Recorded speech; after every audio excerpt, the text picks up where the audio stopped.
Now, Joshua James had a very interesting, sad end. He was still working for the Life Saving Service in 1902. He was then 75 years old, and again, no pension in sight, no way to retire. He had a wife who was going blind, had 3 grown daughters living in the home with him. So unfortunately, he just had to keep on working. Well, there was a disaster down on Cape Cod, March 17th, 1902, in which an entire life-saving crew but one man was killed in a rescue attempt. It actually was should have been a routine thing. They were coming back from the wreck, and the boat overturned. Everybody floated away and died except for one man was able to cling on to the boat and hang on for dear life. Joshua James heard about that, and 2 days later, after picking up the Boston Herald and reading about it, decided, wow, I've got to get my guys out and train on the new boat because we don't want that to happen to us. They had just received a delivery of a new self-righting boat. So they went out and they did their drill out off the beach here, and he declared that everything was great. They came back in, and he jumped out of the boat, said, boys, the boat did well, you did well. Supposedly said the words, the tide is ebbing. And then when he said that, he collapsed and died right there in the surf, 75 years old, died with his boots on. That wasn't a sad end. No, wasn't that the perfect way for him to? Probably was it on the beach, the big beach? Actually, right out here on Stony Beach, right in front of the life-saving station. And in their skin. So by the time you go to boil them, you're boiling them in those oils, and it's a very fishy, bottom of the ocean, muscly kind of smell. It's pretty disgusting. So there were stories of how that a woman in Cohasset once actually tried to make a coot stew and had to just throw out not only the bird and all the water, but the pot, tear down the kitchen, just let's get rid of everything because the smell had just permeated everything all over the house. Got the house. But still, guys went out, and they went out in long lines, and they would go out perpendicular to the shore. Gun Rock in Hull actually got its name because it was a gunning rock where you went out and you shot scoters as they came by. Hull is one of the 7 points along the East Coast, or the Massachusetts coast, where it's best to watch the scoter migration. These guys would go out before dawn, sit there in their boats, wait for the birds to start coming in, and then just blast them out of the sky. Problem was that if 2 or 3 guns went off at the same time, everybody claimed that bird, and it was a race to go and see who could get it first.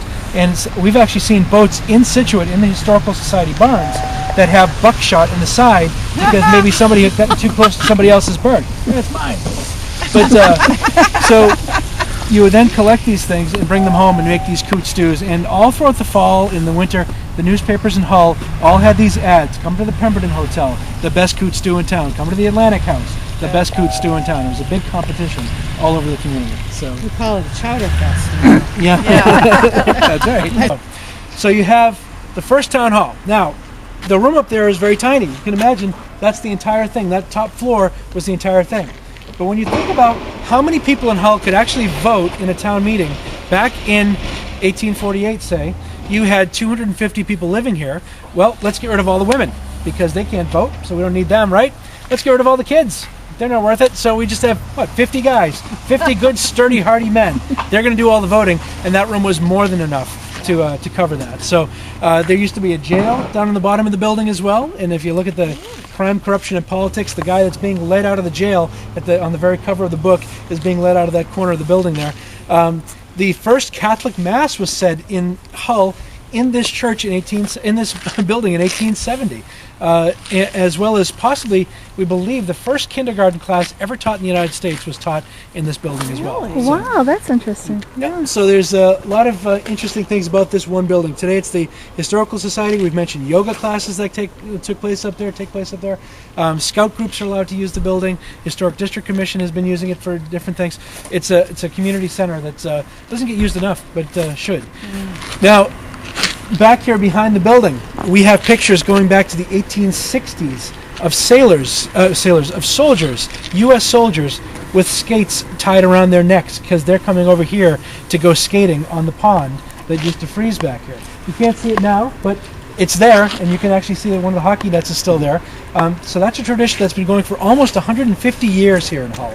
That goes all the way back then. But there was one thing that was really cool. It didn't take place here, but in 1896-97, Hull decided to play Hingham in football. And the Hull-Hingham rivalry goes all the way back to the 1640s. And back to a time when Hingham wanted a portion of the southern end of Nantasket Beach. And the General Court said, no, it's Hull's land. And ever since that time, we've been ready to, throw punches at each other for one thing or another. And it's come up in bad ways. Sometimes it's come up in funny ways, and other times. But there was 2 football games back in the 1890s in which the towns faced off. In one game, the Hull team won 10-0, 1896. Just blew them away until they realized that Hull had actually imported college football players to be on their team. So they had a rematch, Thanksgiving Day 1897, and in Hull's team was all set to go, and they actually met out in Hingham in that game. And Hull, as hard as they tried, they lost the game, 1897, 4-0.